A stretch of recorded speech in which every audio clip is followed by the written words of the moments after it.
Welcome everybody to the VLOGAN, a vlog for individuals with special needs and those who love them. Today I have the great privilege to talk with Allie Wilson and Emily Billings. They are two people who've come together to start something called the Caregiver Collective. I want to tell you a little bit about Allie. Allie is a professional therapist and also a licensed social worker. Emily is in grad school to become a licensed professional therapist. Both of them have children who, in addition to being awesome, have special needs. So we're going to talk about them and the Caregiver Collective and all things that make life better for individuals with special needs and those who love them. So welcome, Allie and Emily. Thank you for being here. Thanks for having us. Yeah, thank you. Now, I note that you guys are in the same location. Okay. Yeah. Do you live near each other? Is that how you guys got together? And where are you right now? So right now we're in my dining room. And yeah, we actually live about 5-ish streets away. We're in the same neighborhood, thankfully. So that gives us this great pleasure of like living life together. And our kids are all roughly the same age, and it's quite a treat to Yeah. live next door to your best friend, essentially. Did you meet as a result of living near each other? Yeah. Kind of, sort of. Yeah. Yeah. We started out going to the same church together, and then that just kind of blossomed this really, really great friendship connection. And then as our kiddos got older and diagnoses continued on, it just became more of this like connection and like Yeah. weaving together. Yeah. So Allie's oldest son, is diagnosed with Down syndrome. My oldest son is diagnosed on the autism spectrum. Allie has 4 kids. I have 3 kids. So I know Allie, and I had seen her son Avit, and Avit got his diagnosis. At birth. Yeah. At You know, birth. very visibly disabled, right? Sure. From, yeah. So my son didn't get his diagnosis until he was 2.5. And so we sort of had these alternate journeys. But once my oldest son, Abe, received his diagnosis, I leaned on Allie pretty heavily because I didn't really know anyone else just in the disability world in general. So that's sort of, yeah. how we Awesome. became friends.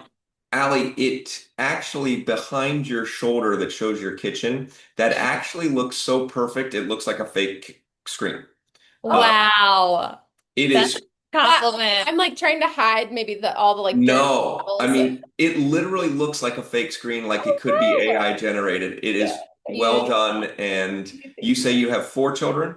Uh-huh. Yes. Okay, well, Yes. that's kind of disgusting that it looks that good. So, And you could just see the rest of this table, well, right? well, thanks again for getting here and thanks for that background. So, just kind of tell us if you can, and I know I'm asking you a lot, in 30 seconds, the Caregiver Collective, what's it all about? It's all about bringing parents together to connect and share stories and be heard, because to be a parent of a disabled neurodivergent child can be and often is very isolating.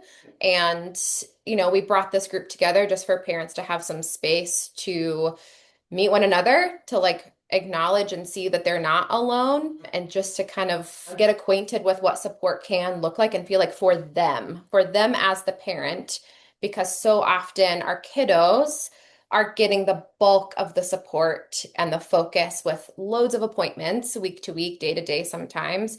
And I don't know I mean, for me, in my experience, I was often neglecting myself in that. And there just wasn't enough time. There's not enough resources.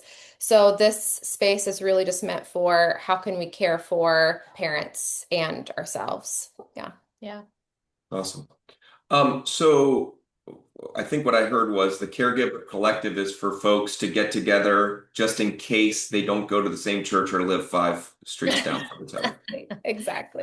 Awesome. So what happened naturally for you guys are bringing that sort of, and see if you can kind of manufacture that connection with intention.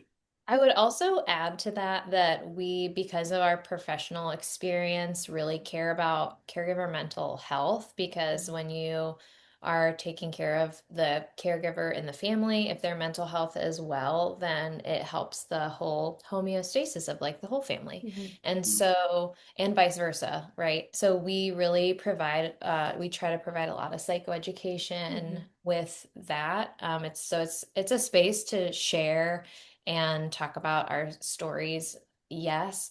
And we want to leave the folks with something to take home with them.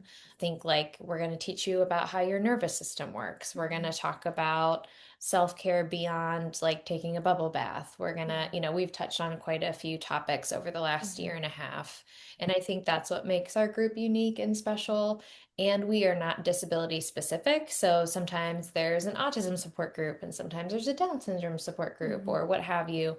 And I think those are great.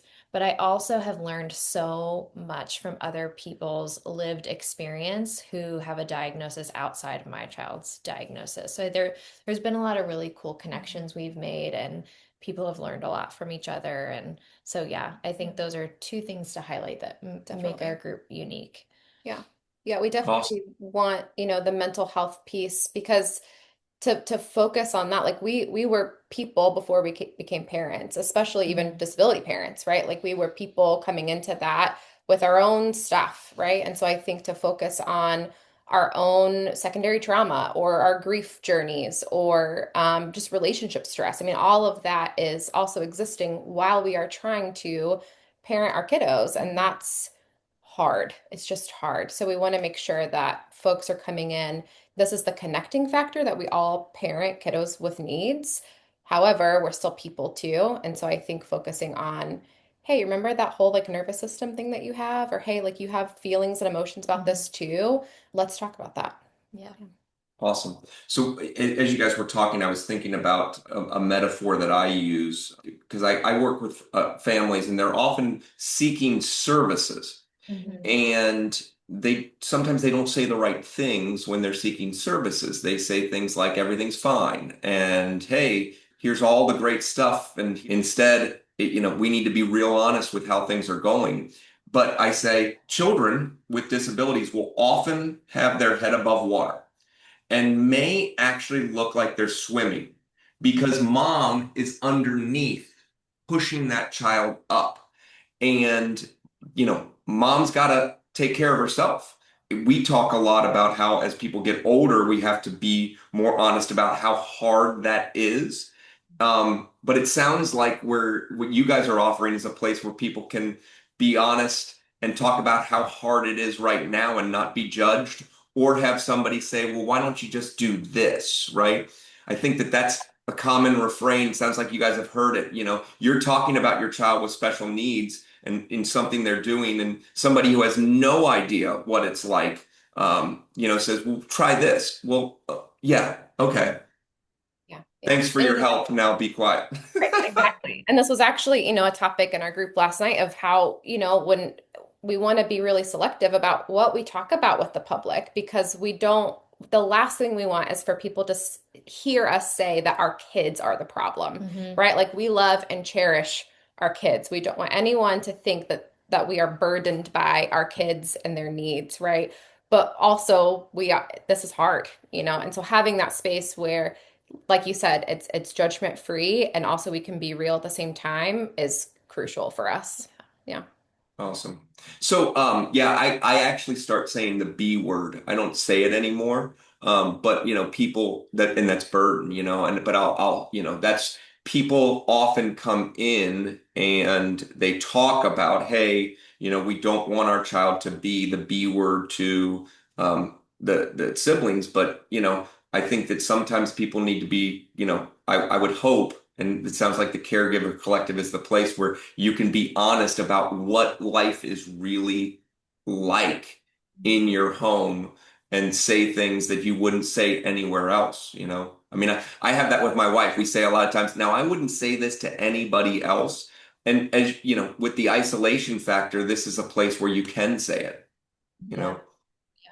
And I think we often talk about too, if we're going to use the B word, the burden being everything else other than our child. So the burden being the lack of services, the burden being trying to open doors and they're slammed in your face over and over again, the burden of advocating, the burden of, navigating all of these different systems just to make sure your child is seen, heard, valued, etc., educated, all these things.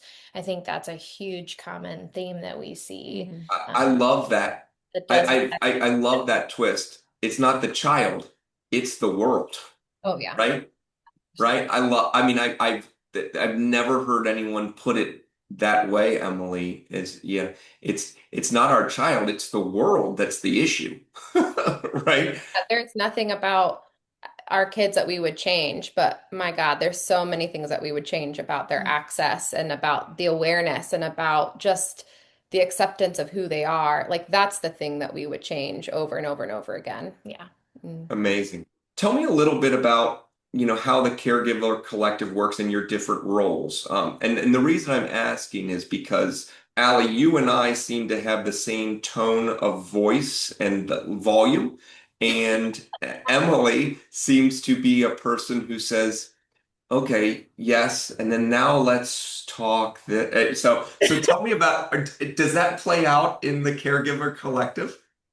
I don't know. I think so. Yeah. Yeah, definitely. I mean, whenever we plan groups, you always bring about that like reflective, okay, what does it look like to process, right? I'm bringing sometimes content more, Yeah. right? Or like the plan, and then you're like, okay, well, how do we make sure that we work in space to reflect? Yeah. Yeah, Yeah. I think so for sure. Yeah. Yeah. I love it.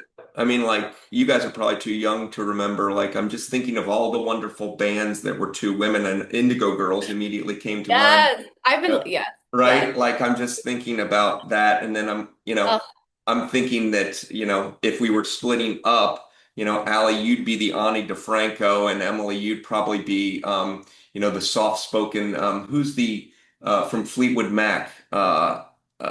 you know, I'm just your voices. I don't know. Music is Slinging just, compliments in AI kitchen. yeah. Mac. yes. Wow.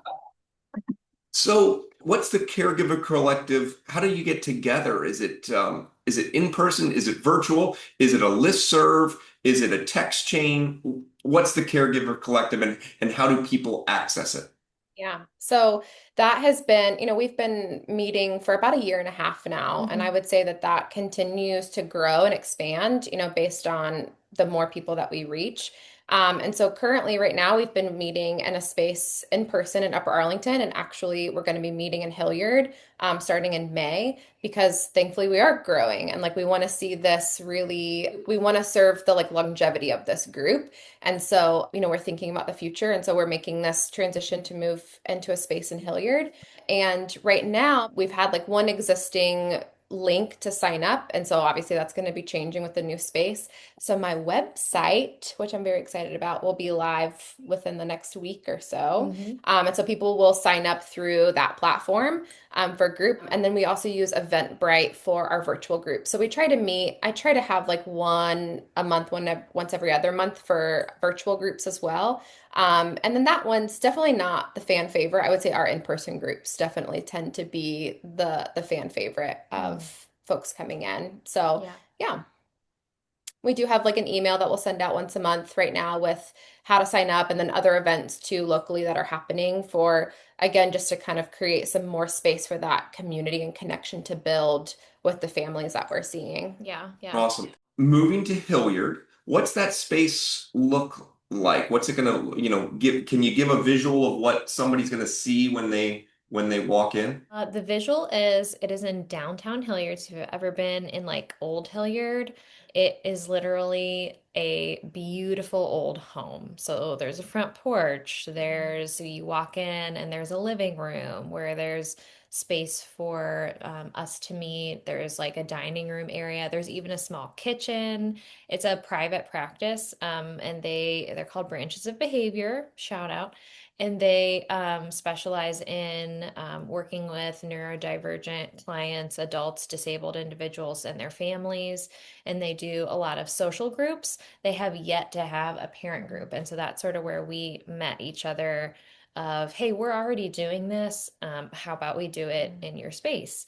And so that's been a exciting partnership so far. So it's like a cozy home vibe. And we're kind of thinking in the future of like, oh, we could have a small meal together, or, we've brought you into our group. Shout out, thank you for coming. Yeah. Just to give different service opportunities and services to them. We have tossed around the idea of talking about marriage and like potentially having like a marriage counselor come in. And so we're sort of dreaming about what the future could look like with that space and as it grows. Yeah. So, and the space is accessible, which was a huge win for that. That's been a value, obviously, in like what we do. And so to find and have a space that's completely accessible for all people, I think was really important too. So, yeah.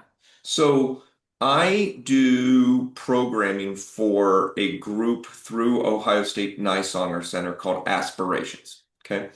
You may have heard of them. And it's a workshop for parents and individuals with autism. So, and when the parents meet for an hour and a half and the kids go hour and a half working on social skills.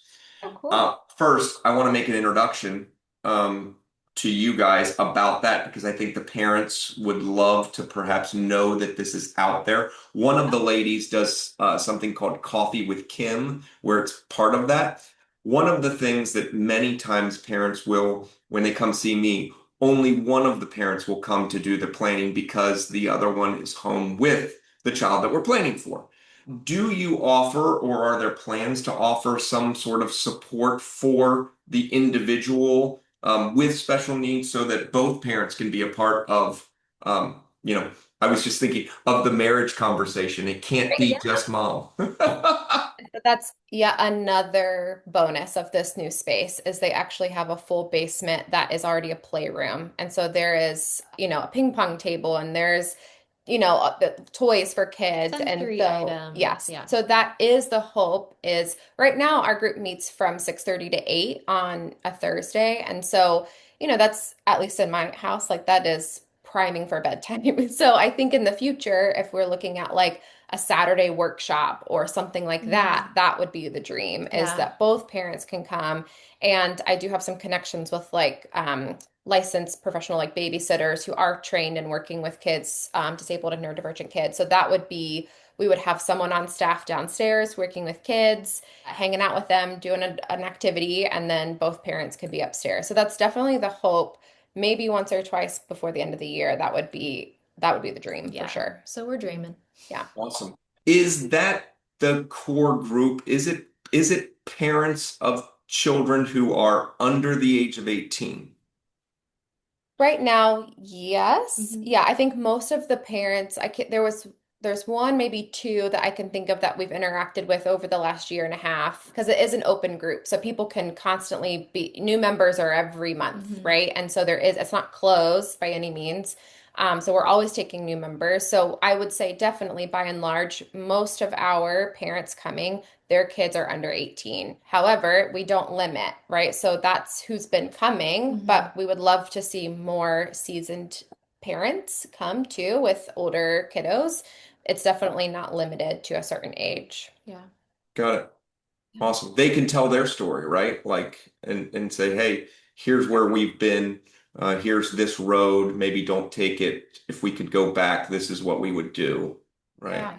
I mean, not only that, but again, there's still people, right? And with each age, with each transition, there's a new set of things to process and work through, and I think that they're still, they could still benefit, I'm sure, from having some support for themselves. Yeah. Awesome.